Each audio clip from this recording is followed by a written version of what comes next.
You quit working for me. I quit working for you. I quit. I quit! I quit. I quit. I quit. I quit. You know what? You quit? I You quit? I You quit. quit? I You quit? You quit? Oh, I quit. Go get a job at Cirque du Soleil. Damn it, Bert, that's the second one this month. What up, though? I'm Jay Will, aka Black Dad, and if you've been following my channel, you know that I quit my job teaching to homeschool my kids. Although many have reached out to me saying I'm brave for doing this, I'm actually not alone in making this big jump by any means. In what's being termed as the Great Resignation, all kind of employees are quitting their jobs in droves. The COVID pandemic brought about this forced pause. The extra time allowed people to reevaluate their priorities, discover new interests, and explore passions that were previously pushed aside. For many of us, this interruption resulted in us emerging from the pandemic as different people. Time has come to make a choice, Mr. Anderson.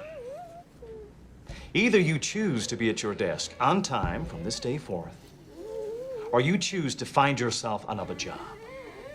Do I make myself clear? In April 2021, the Department of Labor reported that 4 million people quit their jobs. This was the biggest spike on record at that point. Then it happened again. Over the summer, we saw an average of 4 million people quit their jobs each month, with September seeing the biggest voluntary quit rate on record of 4.4 million. But you really don't need to review the Department of Labor statistics to see the impact. Nearly every place you go, you see a help wanted sign in the window. Some places are even adjusting their menus to accommodate the lack of workers. Can y'all believe Chick-fil-A didn't have tomatoes, lettuce, pickles, salads, and breakfast burritos? Guess what? Now this is happening. Excuse me. Excuse me. What are you doing? That's how I roll. Back. Huh?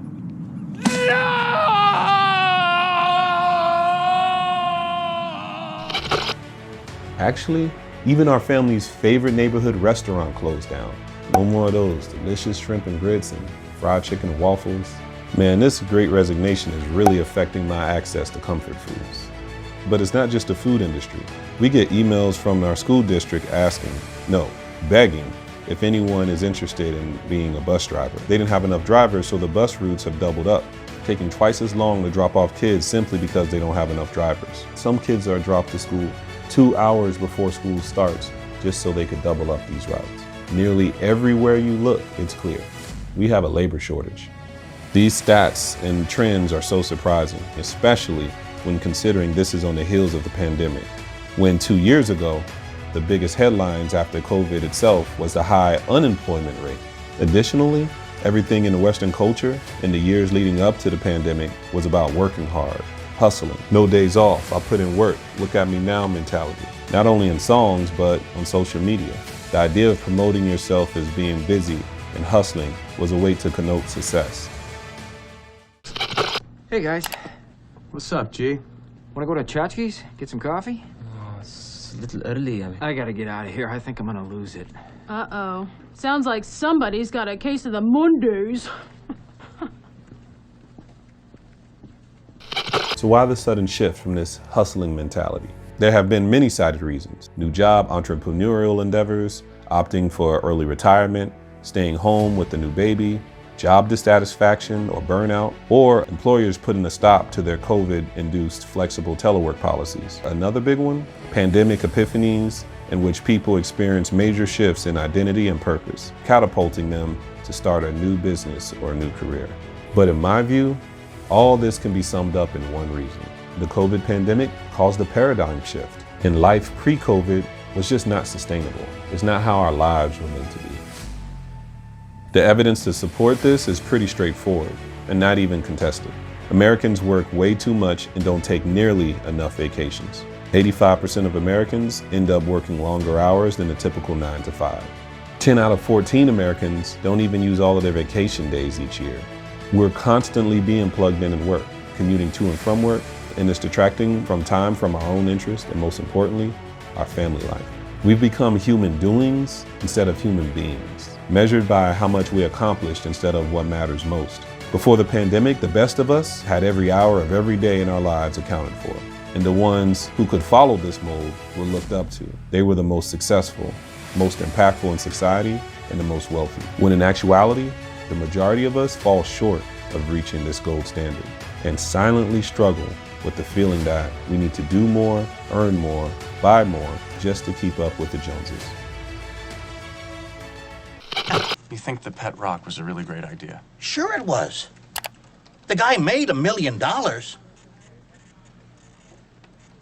You know, I had an idea like that once, a long time ago. Really? What was it, Tom? Well, all right. It was a jump to conclusions mat. You see, it would be this mat that you would put on the floor and would have different conclusions written on it that you could jump to. The endless cycle of demands lead to FOMO, anxiety, and depression, despite our picture-perfect lives depicted on our Instagram highlight feeds. And to be fair, we have a lot of recent help in accomplishing all of these recent tasks and responsibilities. After all, we have all these smart gadgets to make things easier. Get groceries. You don't have to shop. There's an app for that. We've got smart coffee machines, vacuum cleaners, dishwashers, thermostats. We even dictate our tasks to Alexa and Siri when we're too busy. God forbid we have to press a button ourselves. Yet with all these automated gadgets, we still feel like there's not enough hours in a day, and work is still demanding so much of our time. At this pace, is there any surprise that so many Americans are overweight and obese, suffering from mental health issues like burnout, stress, anxiety, or sleeping on average less than 7 hours a night? When the individuals who are in what's considered the greatest generation fought world wars and propelled America to be considered the greatest country in the world, economically, socially, politically, those in that generation slept on average 8 to 9 hours per night.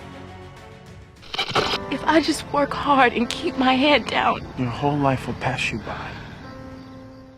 It's been said that anxiety is the canary in the coal mine, the first to notify us that something is gravely wrong. We weren't created to have these types of chronic stresses on our lives. I don't want to even think of the internal damage that this is causing us that we don't even recognize yet.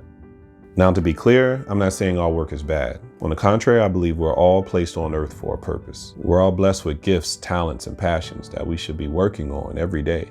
But are we doing that? Or has the fast pace of our daily lives thrown us into doing something just to make money, to say we are being productive, to say that we're successful? Are we grooming our children to live lives fulfilling their purpose? Or are we simply preparing them to feed the machine? We aren't meant to simply be robots, focusing so much on efficiency to the exclusion of thinking or of being.